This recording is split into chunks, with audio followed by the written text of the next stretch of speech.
Hello दोस्त, मैं हूं धर्मेंद्र कुमार। आप देख रहे हैं यूट्यूब चैनल पर आरबी डिजिटल इलेक्ट्रॉनिक्स में। हम आप सबका स्वागत करते हैं बंधु। आज मैं आहूजा SS10000 का ये सेट लाया हूं। इसमें प्रॉब्लम हो रहा है। इसमें ऑक्स में जो है ये आपका मास्टर वर्क नहीं कर रहा है, नहीं बेस काम कर रहा है, नहीं टेबल काम कर रहा है। और कोई भी इसमें जो है ऑक्स 1, ऑक्स 2, ऑक्स यानी 1 से लेकर 4 तक जो भी ऑक्स है वो ऑक्स वॉल्यूम कोई भी वर्क नहीं कर रहा है। ऐसा इसमें प्रॉब्लम आया हुआ है। बट जो है माइक में जो है हम अगर ये इसको ऑन करते हैं ये सारे स्विच को, तो ये माइक में ये सारे वॉल्यूम वर्क कर रहे हैं। यानी माइक में जब हम वर्क करते हैं तो माइक में ये वर्क कर रहा है, मास्टर भी काम कर रहा है, प्लस ये भी काम कर रहा है। तो इस तरह का इसमें प्रॉब्लम है। और तो चलिए हम इसको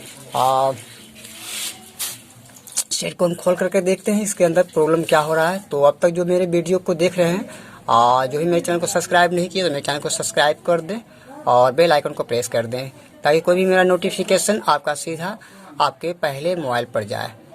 थैंक यू। तो चलते हैं सेट को खोलते हैं, वीडियो को शुरू करते हैं। मैंने इसे खोला है। अब खोलने के बाद मैंने जहाँ जहाँ वोल्टेज क्या होनी चाहिए वो मैंने नाप कर करके अब देखनी है। तो चलिए हम वोल्टेज नाप के देखते हैं।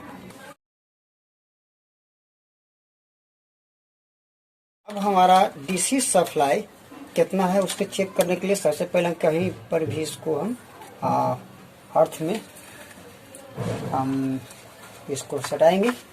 और मेन सप्लाई देखिए यहाँ जो बन रहा है दोनों का यहाँ से गुजरता है। तो यहाँ पर आपका इसको आप DC वोल्ट में इसको आप सेट कर लेंगे। देखते हैं कि यहाँ पर कितना वोल्टेज बतला रहा है। तो यहाँ पर देखिए 74 वोल्ट बतला रहा है। ठीक है, AMCB से गुजर कर करके दोनों साइड जो है पॉजिटिव 74 वोल्ट जाता है। ये 74 वोल्ट कंडेंसर कैपेसिटर लगने से बढ़ता है, ये आपको तो हमेशा याद रखना होगा। ठीक है। तो अब देखते हैं कि हमारा ऑडियो इसमें जो कम है वो किस वजह से है। तो इधर भी हम पॉजिटिव सप्लाई हम देख लें कि आ रहा है कि नहीं आ रहा है। तो यहाँ देख रहे हैं कि भाई इधर भी हमारा 74 वोल्ट सप्लाई जा रहा है। और इस साइड भी हम देख लेंगे 74 वोल्ट सप्लाई जा रहा है। इसका मतलब दोनों साइड में सप्लाई ओके है। अब ऑडियो किट पर यानी ड्राइवर बोर्ड पर भी हम वोल्टेज देख लेंगे। तो अहम 2 वोल्टेज इसमें आपका 2 जगह जरूरी होता है देखना कि सप्लाई मिल रहा है कि नहीं। तो देखेंगे हम।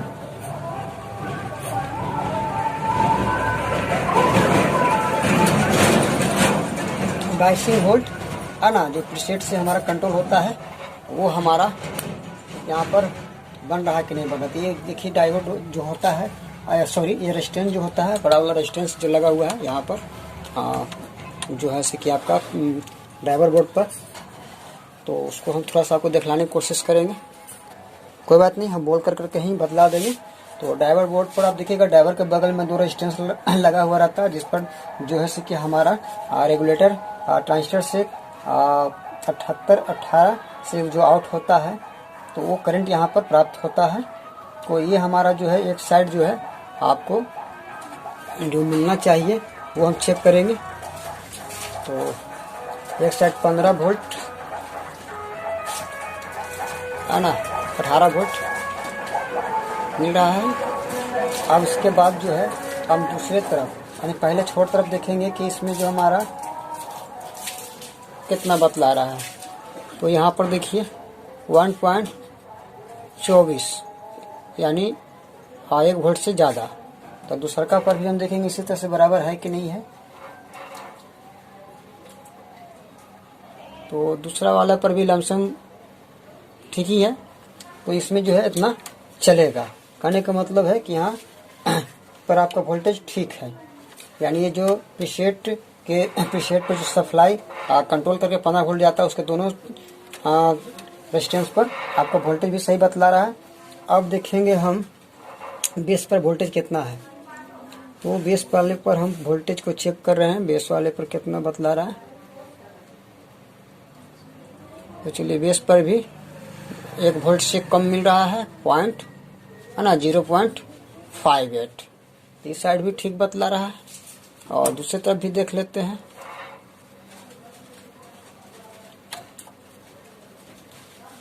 इधर भी लमसम ठीक ही है, तो इतना चलेगा,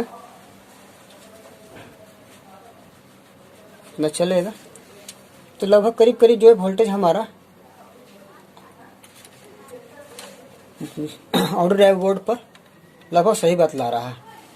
तो अब इसको हम थोड़ा सा इसका मेन ग्रिड पॉइंट जहाँ ऑडियो बनता है वहाँ पर हम देखेंगे हाथ से ट्रिपिंग कर करके।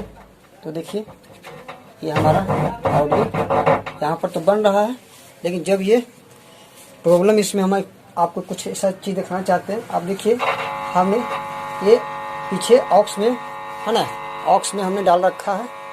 अब ऑक्स में डाल रखा है तो ये जो है सिर्फ मास्टर से हम कम कर रहे तो हो रहा है, बट जो है ऑक्स वाले वॉल्यूम कोई वर्क नहीं कर रहा है ना। ऑक्स वाले कम बेसी करने पर भी कोई वर्क नहीं कर रहा। देखिए हम आपको दिखलाते हैं, ये देखिए हमने इसको डाला है तो ऑक्स नंबर 1 1 2 2 में डाले हुए।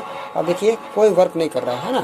देखिए 2 वाले को हम यहाँ पर कुछ कर रहे हैं तो कुछ भी नहीं हो रहा। कहने का मतलब कोई भी वॉल्यूम को हम कम बेसी कर रहे हैं, इससे रिलेटेड कोई काम नहीं कर रहा है ना, नहीं कर रहा है। यानी जो है कि हम ऑडियो को देख रहे हैं तो कोई काम नहीं कर रहा है। हाँ, तो यहाँ पर आप समझिए गए कि फॉल्ट जो है पैनल में है।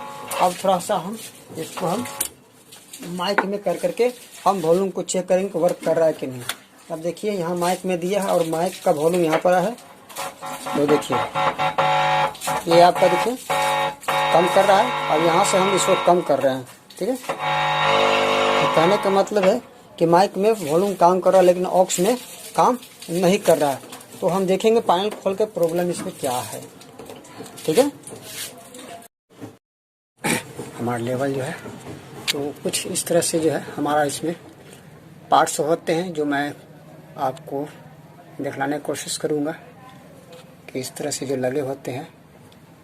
आप देख रहे हैं ये हमारा पैनल में लगे हुए बास टेबल और यानी लेवल इंडिकेशन LED है। तो इस तरह से आप देख रहे हैं कि लगा हुआ रहता है। चलिए अब इसका हम देखते हैं माइक की तरफ जो हमने इसे खोला है तो कंडीशन क्या है। अब देखिए इसमें हम दिखलाने की कोशिश करेंगे। ये आपका देखिए सब है ना 10 के वॉल्यूम लगा हुआ रहता है। इस तरह से स्विच है।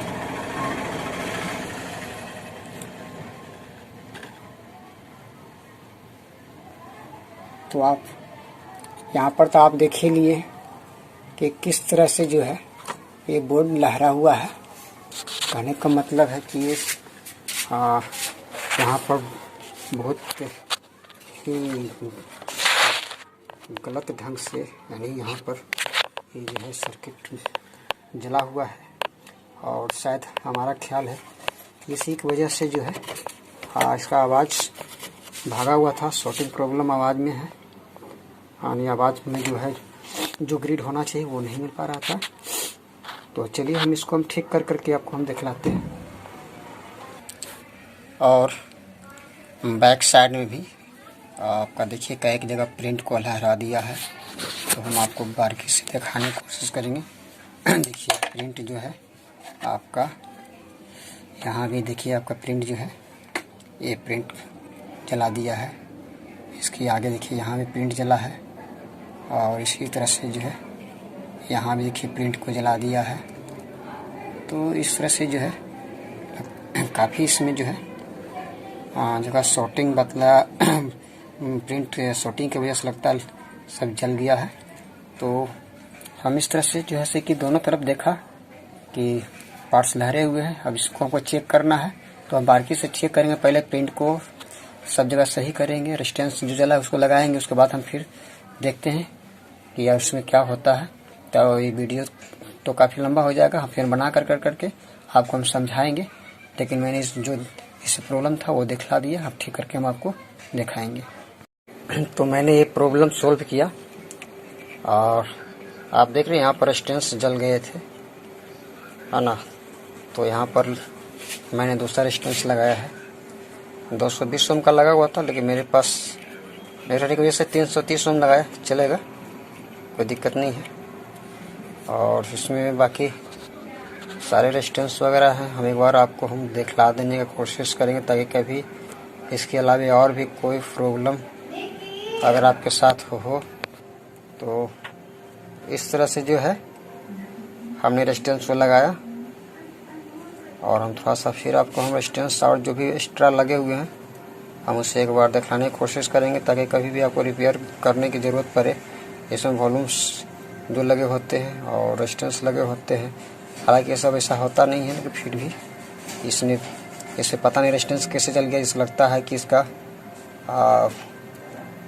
कहीं से जो है से आउटपुट माइक सॉकेट या ऑक्स शायद सीरीज करते वक्त लाइन वगैरह चला गया था, जिसकी वजह से सब अर्थ वाले पिन को जला दिया था और रेजिस्टेंस को भी। तो ये देख रहे हैं, तो इस तरह से जो है आप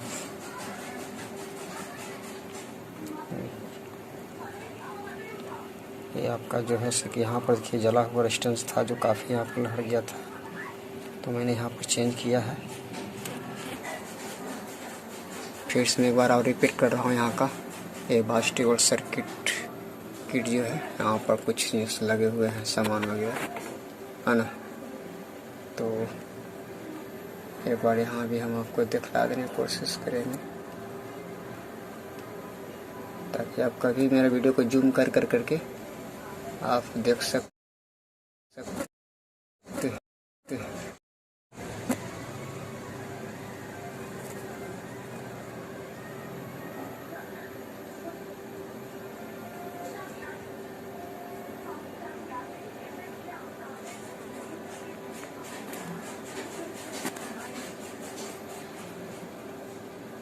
ये सारे वॉल्यूम लगे हुए हैं।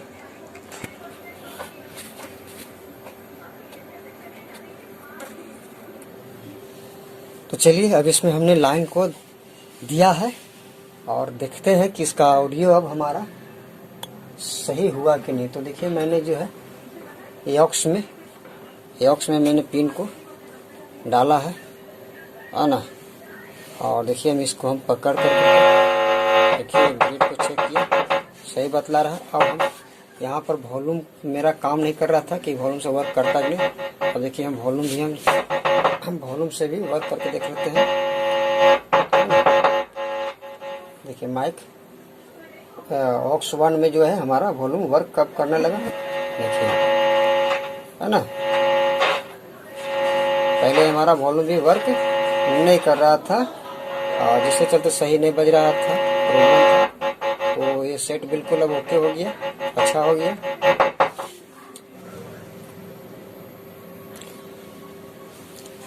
तो आपने देखा मैंने सॉल्व किया इस समस्या को किस तरह से। तो हमें यकीन है कि आपको इससे काफ़ी लाभ होगा, आप काफ़ी कुछ सीखेंगे। एम्पलीफायर बनाने के लिए मैंने जिस तरह से बनाया आप भी इसे बनाने की कोशिश करें, सीखने की कोशिश करें ताकि आप अच्छे ढंग से कुशल कारीगर बन सके।